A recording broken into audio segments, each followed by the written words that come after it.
കണ്ടോ നല്ല സോഫ്റ്റ്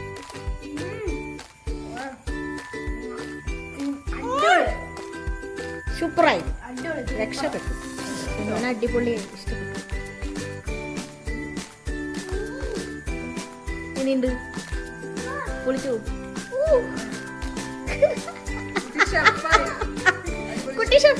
നമ്മളൊരു ബ്രെഡ് പുഡിംഗ് ആണ് ഉണ്ടാക്കുന്നത്. നമുക്ക് സിമ്പിളായിട്ട് ബ്രെഡ് പുഡിംഗ് ഉണ്ടാക്കാം. അതേപോലെ തന്നെ നമുക്ക് കുറച്ച് ആർഭാടായിട്ട് ഇപ്പോൾ ഗസ്റ്റ് ഒക്കെ വരികയാണെങ്കിൽ കുറച്ച് ഗാർണിഷ് ചെയ്ത് വിപ്പിംഗ് ക്രീം ഒക്കെ വെച്ച് നമുക്ക് ബ്രെഡ് പുഡിംഗ് ഉണ്ടാക്കാം. അതിൽ സിമ്പിളായിട്ട് എങ്ങനെയാണ് ബ്രെഡ് പുഡിംഗ് ഉണ്ടാക്കണമെന്ന് വെച്ച് കഴിഞ്ഞാൽ ബ്രെഡ്, പാല്, കസ്റ്റാർഡ് പൗഡർ ഇത് മൂന്നുണ്ടെങ്കിൽ തന്നെ നമുക്കൊരു ബ്രെഡ് പുഡിംഗ്. അതിൽ തന്നെ കസ്റ്റാർഡ് പൗഡർ നമ്മൾ വാനില എസൻസിൻ്റെ ആണെന്നുണ്ടെങ്കിൽ നമുക്ക് വാനിലയുടെ എസൻസിൻ്റെ ഫ്ലേവേഴ്സ് ഒന്നും യൂസ് ചെയ്യണ്ട, എക്സ്ട്രാ യൂസ് ചെയ്യണ്ട. അതല്ല വാനിലയുടെ എസൻസ് നമുക്ക് നല്ല ഭംഗിയാക്കാൻ വേണ്ടിയിട്ട് നമുക്ക് അല്ലെങ്കിൽ എക്സ്ട്രാ വാനില എസൻസ് ഒക്കെ ആഡ് ചെയ്യാം. അപ്പോൾ കളർ ആഡ് ചെയ്യാം. പക്ഷേ ഞങ്ങളിവിടെ കുട്ടികൾ ഉള്ളത് കൊണ്ട് ഞങ്ങൾ ഫുഡ് കളേഴ്സ് ഒന്നും യൂസ് ചെയ്യാറില്ല. കളർ ആഡ് ചെയ്യാം, ഗാർണിഷ് ചെയ്യാൻ കുറേ സാധനങ്ങൾ ആഡ് ചെയ്യാം. ഇതൊക്കെ എക്സ്ട്രാ ആണ്. ഇനി നമുക്ക് ഈ കസ്റ്റാർഡും പാലും പഞ്ചസാരയും കൂടിയിട്ടുള്ള ഈ ബാറ്റർ എങ്ങനെ ഉണ്ടാക്കാൻ നോക്കാം. ആദ്യം നമ്മളിവിടെ ഒരു 4 ടേബിൾ സ്പൂൺ തണുത്ത പാലാണ് കേട്ടോ എടുത്തിരിക്കുന്നത്. ചൂട് പാലെടുക്കരുത്, തണുത്ത പാലെടുത്തിട്ട് അതിലേക്ക് ഒരു 3 ടേബിൾ സ്പൂൺ നമ്മൾ കസ്റ്റാർഡ് പൗഡർ ആഡ് ചെയ്തിട്ട് ഒട്ടും കട്ടയും ഒന്നുമില്ലാണ്ട് ഇതേപോലെ ഇങ്ങനെ മിക്സ് ചെയ്തെടുക്കണം കേട്ടോ. ഒട്ടും തരിയും കട്ടയും ഒന്നും ഇല്ലാണ്ട് നല്ലതുപോലെ മിക്സ് ചെയ്തെടുക്കണം. എന്നിട്ട് ഒരു പാനിലേക്ക് ഒരു 1/2 ലിറ്റർ പാല്, 1/2 ലിറ്റർ പാല് നമ്മൾ തിളപ്പിക്കാൻ വെക്കുകയാണ്.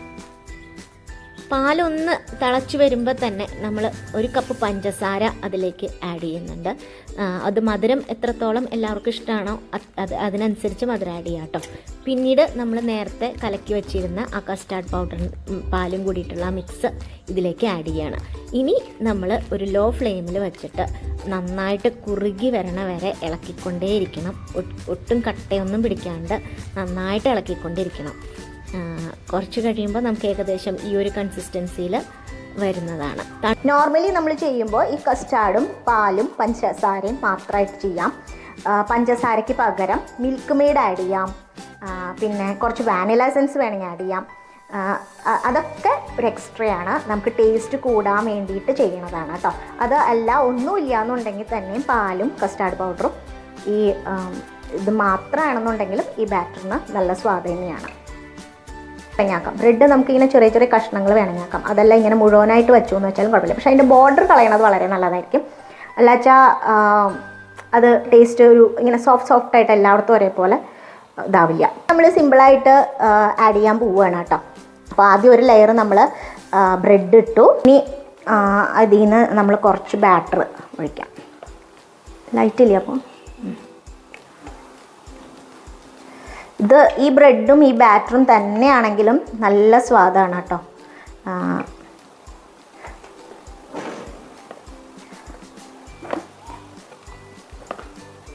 ബ്രെഡ് നമ്മളിങ്ങനെ പൊടിച്ചിട്ടില്ല വെച്ചാൽ വെറുതെ വെച്ചാലും കുഴപ്പമില്ല. അപ്പോൾ നമ്മൾ മുറിച്ചിട്ടു. ഇനി നെക്സ്റ്റ് ലെയർ നമുക്ക് വെറുതെ വെച്ച് ഞാൻ കാണിച്ചു തരാം. എന്നാലും കുഴപ്പമില്ല കേട്ടോ.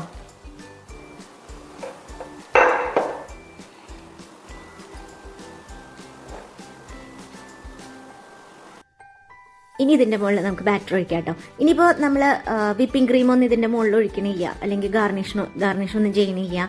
നമ്മൾ സാധാരണ വീട്ടിൽ വെറുതെ ഒരു നേരം പോക്കിന് കുട്ടികൾക്ക് ഉണ്ടാക്കി കൊടുക്കുകയാണ് എന്നുണ്ടെങ്കിൽ നമ്മൾ ഈ ബാറ്റർ നല്ലോണം മുങ്ങിക്കിടക്കണ പോലെ ഒഴിച്ചോളൂ കേട്ടോ. എന്നാലാണ് കൂടുതലായിട്ട് അത് എടുക്കുമ്പോൾ നമുക്ക് സ്വാദം ഉണ്ടാവുള്ളൂ. ഇവിടെ നമുക്കിന്ന് കുറച്ച് കൂടുതൽ ഭംഗിയാക്കുന്നുണ്ട്. കുട്ടികൾക്ക് ഈ ക്രീമുള്ളത് ഭയങ്കര ഇഷ്ടമായതുകൊണ്ട് അതുകൊണ്ട് ഞാൻ കുറച്ച് വിപ്പിംഗ് ക്രീം എടുത്തിട്ട് ഒന്ന് ബീറ്റ് ചെയ്തില്ല എന്ന് മിക്സിയിലടിച്ചാലും മതി. അതിൻ്റെ ഉള്ളിൽ ഒരു ടീസ്പൂൺ വാനില എസൻസ് ആഡ് ചെയ്തിട്ട് ഒന്നും കൂടി ഞാൻ ബീറ്റ് ചെയ്യാണ്. 1 ടീസ്പൂണേ ഞാൻ ആഡ് ചെയ്യണുള്ളൂ കേട്ടോ വാനില എസൻസ്. എന്താ വെച്ചാൽ ഓൾറെഡി നമ്മുടെ കസ്റ്റാർഡ് പൗഡർ വാനില എസൻസിൻ്റെ ആണ്. ഇനി വിപ്പിംഗ് ക്രീമിൻ്റെ ഉള്ളിൽ ഞാൻ ഒന്ന് കളർ വരാൻ വേണ്ടിയിട്ട് ആ ബാറ്ററിൻ്റെ ഒരു ഇത്തിരി ഒഴിച്ചു എന്നേ ഉള്ളൂ. ഒരു മഞ്ഞ ഒരു യെല്ലോയിഷ് കളർ വരാൻ വേണ്ടിയിട്ട്.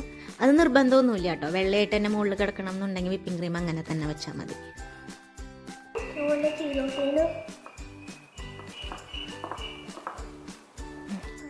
ക്രീം ഇങ്ങനെ പതഞ്ഞ ഈ കൺസിസ്റ്റൻസിയാണ് കേട്ടോ വേണ്ടത്.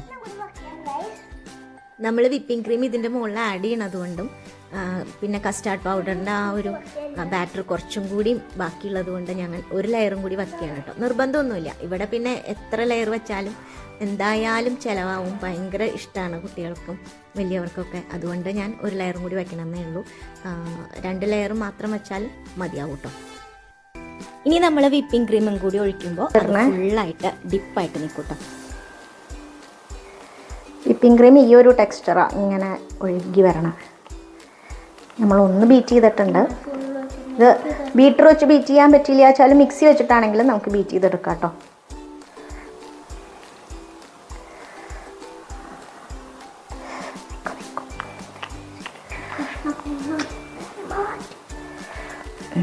ഇതിൽ ഫുഡ് കളറൊക്കെ മഞ്ഞയൊക്കെ എക്സ്ട്രാ വേണമെങ്കിൽ ആഡ് ചെയ്യാം. നമ്മളിവിടെ കുട്ടികളുള്ളത് കൊണ്ട് ഞാൻ ഫുഡ് കളറൊന്നും യൂസ് ചെയ്യാറില്ല.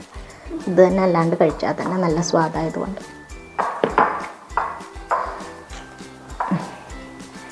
ഇതിൻ്റെ മുകളിൽ കുറച്ച് ബദാം പൊടിച്ചതാണ്. ബദാം പൊടിച്ചത് ഇടാം, ബിസ്ക്കറ്റ് പൗഡേഴ്സ് ഇടാം, ബോൺവിറ്റ് ഇടാം, അതല്ല ടൂട്ടി ഫ്രൂട്ടി ഇടാം, പിസ്ത പൊടിച്ച കഷ്ണങ്ങൾ ഇടാം. അങ്ങനെ എന്ത് വേണമെങ്കിലും നമുക്ക് ഗാർണിഷ് ചെയ്യാം. അപ്പം നമ്മുടെ ഇവിടെ ഉള്ളത് ബദാം ആയതുകൊണ്ട് ഞാൻ ഇത്തിരി ബദാം പൊടിച്ചത് ഇങ്ങനെ.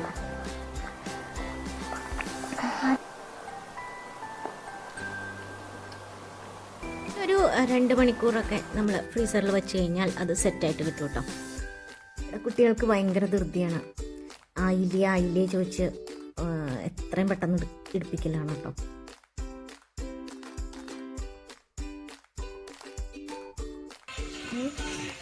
ഇവിടെ വന്നിട്ടുണ്ട്. ഞാൻ ടേസ്റ്റ് ചെയ്യാം. കണ്ടോ നല്ല സോഫ്റ്റ്. നോക്കി അവളെ കാണിച്ചോ. സൂപ്പറാണോ? അടിപൊളിയാണോ? ഐസ്ക്രീം കഴിക്കണ പോലെ ഉണ്ടോ?